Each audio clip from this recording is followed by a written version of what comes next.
Karl von Clausewitz was completely wrong. He recognized that politics leads to war, but he failed to realize that the economy is the driving force behind both politics and war. Today, we will continue to explore the rivalry between the two merchant republics of Genoa and Venice to uncover the secrets of the rise and fall of great powers and the underlying logic of imperial competition. In doing so, we will demonstrate that as long as capital endures, war will never cease.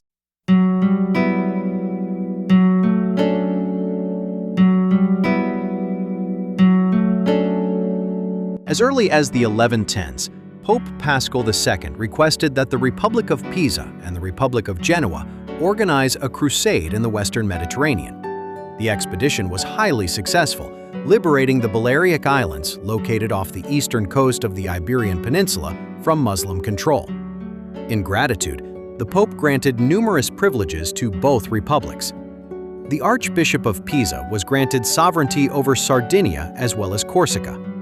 This greatly enhanced Pisa's prestige throughout the Mediterranean, while simultaneously arousing Genoa's jealousy.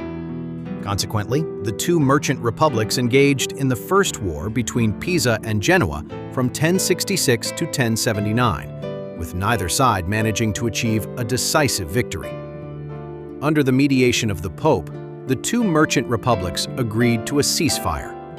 Conflicts between the two continued thereafter, and in 1199, the Second War between Pisa and Genoa resumed. In the Battle of Meloria, the clash between Genoa's ghost ship and the irrelevance of the Pisans, described in the previous section, Genoa's meat grinder finally delivered a decisive victory over Pisa. Politics is nothing more than a civilized mask worn by money. The struggle for economic dominance is the battle for the survival of human civilization. When this mask of peace slips away, war erupts. War is not merely a continuation of politics, it is the ultimate showdown for economic hegemony. Il y a des blessures qu'on devra oublier. The crushing defeat at the Battle of Meloria on August 6, 1284, sparked a bloody political power struggle within the country. Driven by mutual suspicion and paranoia, Ruggieri degli Ubaldini, the Archbishop of Pisa, and Count Ugolino, who had fled during the Battle of Meloria, became bitter enemies and turned their blades against one another. By 1288, the Archbishop delivered the final, deadly, and cruel blow. He imprisoned Ugolino, along with his 2 sons and 2 grandsons, in the Torre dei Gualandi, a stone tower, leaving them to suffer in the stench of decay and starve to death amid the agonized wails of one another. Even Pope Nicholas IV could not bear such cruelty and wrote a letter condemning Ruggieri's actions. However, Ruggieri was extremely fortunate. Pope Nicholas IV passed away before he could take disciplinary action against Ruggieri. This brutal incident gave the Torre della Guarnita a new name that has since become widely known: the Tower of Hunger. In the 16th century, the famous Renaissance painter and architect Giorgio Vasari was renovating Piazza dei Cavalieri. He connected the Tower of Hunger with an ancient tower via an archway and a bridge, creating what is now the Palazzo dell'Orologio. This human horror was so profound that it required the greatest poet of the age to contain it. Dante Alighieri, the dark herald of the Renaissance, cast both traitors into Cocytus, the frozen lake at the very bottom of hell. In Canto 33 of the Inferno, Dante stumbles upon a sight that has chilled readers for 700 years. Count Ugolino, trapped in the ice, savagely gnawing on the Archbishop's skull like a dog with a bone. Lifting his blood-soaked mouth from the meat, la bocca sollevò dal fiero pasto. He recounted to Dante the tragic earthly feud between himself and the Archbishop, who soon wore down Wolf Father and Wolf Sons, and my hallucination was all sharp teeth and bleeding flanks ripped open. When I awoke before the dawn, my head swam with cries of my sons who slept in tears beside me there, crying out for bread. They were awake now. It was near the time for food to be brought in as usual, each one of them disturbed after his dream, when I heard the door being nailed and hammered shut far down in the nightmare tower. I stared in my sons' faces and spoke no word. My eyes were dry and my heart was stony. They cried, and my little Anselm said, "What's wrong? Why are you staring, Daddy?" But I shed no tears. I made no reply. All through that day, all through the night that followed, until another sun blushed in the sky and sent a small beam probing the distress inside those prison walls. Then when I saw the image of my face in their four faces, I bit on my two hands in desperation, and they, since they thought hunger drove me to it, rose up suddenly in agitation, saying, "Father, it will greatly ease our pain if you eat us instead, and you who dressed us in this sad flesh, undress us here again." So then I calmed myself to keep them calm. We hushed. That day and the next stole past us, and earth seemed hardened against me and them. For 4 days we let the silence gather. Then, throwing himself flat in front of me, Cato said, "Why don't you help me, Father?" He died like that. And surely, as you see me here, one by one, I saw my 3 drop dead during the 5th day and the 6th day, until I saw no more. Searching, blinded, for 2 days I groped over them and called them. Then hunger killed where grief had only wounded. When he had said all this, his eyes rolled, and his teeth, like a dog's teeth clamping round a bone, bit into the skull and again took hold. For eternity, the Archbishop's flesh pays the price for his earthly betrayal. Il y a des blessures qu'on devra oublier. Rustichello da Pisa was among the thousands dragged away in chains from the blood-soaked waters of Maloria. He was marched straight into the heart of the enemy empire, Genoa. His cage was a fortress of pure capital. For centuries, legend placed him inside the Palazzo San Giorgio, a towering Gothic monument of political vanity built in 1260. Even then, as a political court and a slave pen for prisoners of war, this palace was the beating iron heart of Genoese wealth and maritime supremacy. It was an altar of raw money. By the 15th century, these very walls would morph into the Banco di San Giorgio, the world's first true commercial bank. Modern scholars argue over the exact topography of his suffering, suggesting Rustichello was actually thrown into the dark cells of the Palazzo Criminale inside the ducal palace. But to a man rotting in the dark, the name of the stone matters little. Entombed in that damp silence, Rustichello watched his youth wither away. He accepted his fate. He would die here, a forgotten ghost of a broken republic. He was wrong. Time is the best friend. 14 years later, in the suffocating dark of that very financial fortress, his life truly began. À chaque pas que l'on fera, à chaque geste qu'on offrira. As long as capital continues to chase exorbitant profits, war will never disappear. The ash of Pisa had barely cooled, but peace was never the objective. Instead, the sudden vacuum of power ignited the longest, most predatory conflict in medieval history, the Genoese-Venetian Wars. Genoa refused to stop. Having turned the western Mediterranean into its own private lake, the Republic's violent expansion pushed eastward, clawing into the Levant and the Black Sea. The Levant, derived from the French levant, rising, referring to the rising of the sun in the east, or the point where the sun rises, is a historical and geographical term that broadly refers to the eastern Mediterranean coast of the Middle East and the surrounding vast region of Western Asia.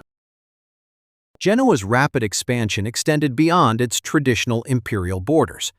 Genoa didn't just cross a line, it choked the absolute financial lifelines of another apex predator, the Republic of Venice.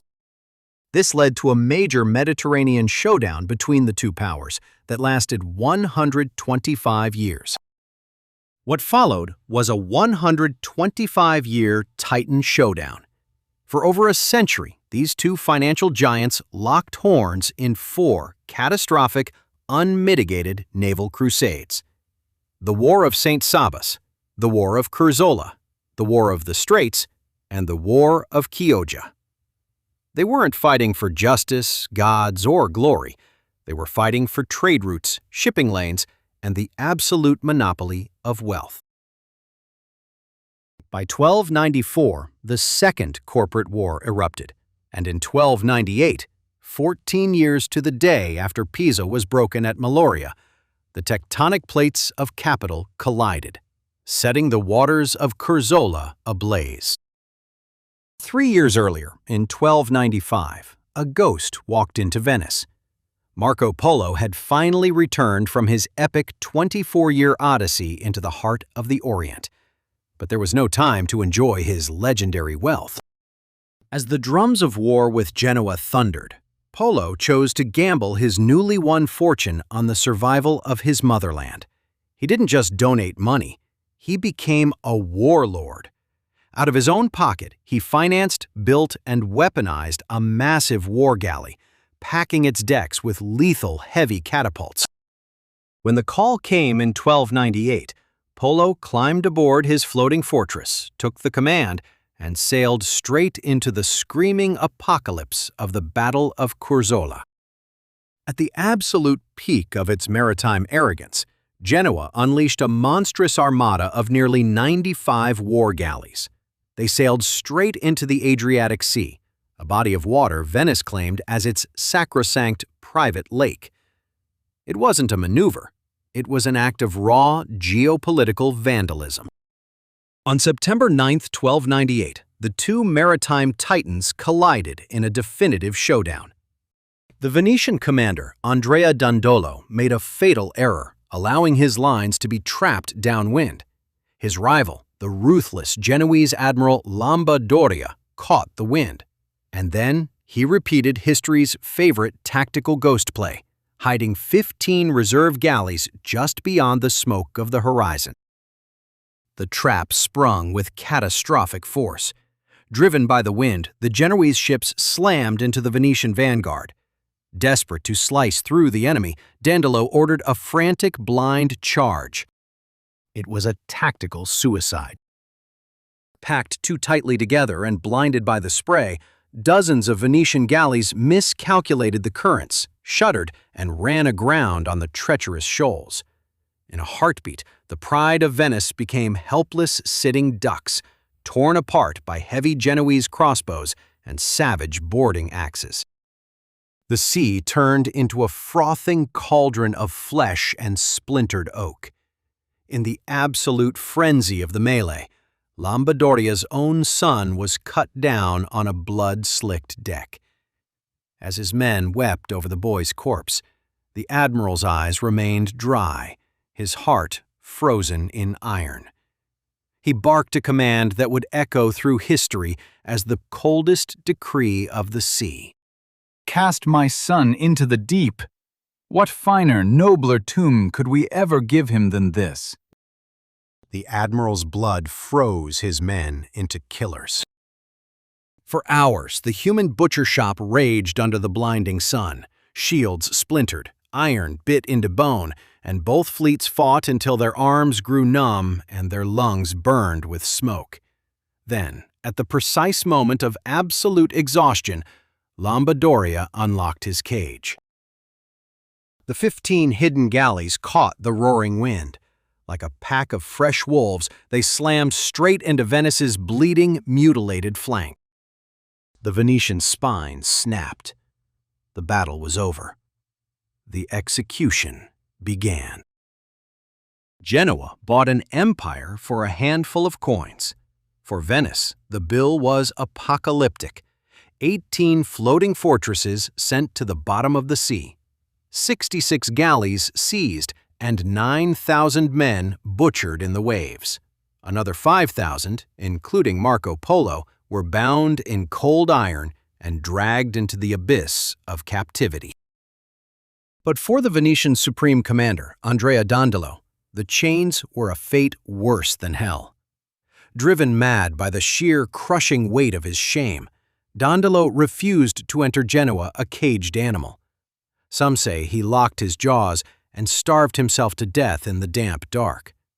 Others swear that on his first night in irons, he launched his body forward, smashing his skull against the wooden hull until the brains spilled into the sea. In the damp twilight of that Genoese fortress, Marco Polo was thrown into the same dark cell as Rustichello da Pisa. Had the iron gates not locked them inside together, their names would have vanished into the fog of antiquity, nothing more than nameless ghosts, cosmic background noise in a forgotten century. But history loves a cruel irony. He who laughs first rarely laughs last. La bataille sera longue, mais tu sais, elle en vaut la peine. On August 8, 1381, the Treaty of Turin officially choked the life out of the 100-Year War. But the final reckoning of the war has only just begun. All the costs of war must be accounted for in the economic ledger. Genoa had won the bloody battles, but war is a ledger that must always be balanced. The century of slaughter left the triumphant republic buried alive under a crushing, apocalyptic mountain of sovereign debt. By 1390, Genoa's economy suffered cardiac arrest. The bankrupt titan fractured from within, collapsing into a political circus and selling its soul as a hollow vassal state to France and Milan. Its proud war galleys faded from the waves, never to sail the Adriatic again. Venice, the predator that lost the sea fights, won the ultimate crown. While Genoa choked on its bills, the Venetians ruthlessly restructured their national treasury. They swooped into the power vacuum, seizing the absolute monopoly of every spice, silk, and gold route from the eastern Mediterranean to the edge of the Levant. Out of the ashes of their military defeats, Venice forged its legendary Golden Age. Clausewitz believed that war serves the state. He was dead wrong. The state, the crown, and the sword are all merely puppets dancing on the strings of the market. In the next chapter, we return to the dark prison cell where two broken men began to write. We will watch how real history is born. For when armies cross borders, capital rewrites the world.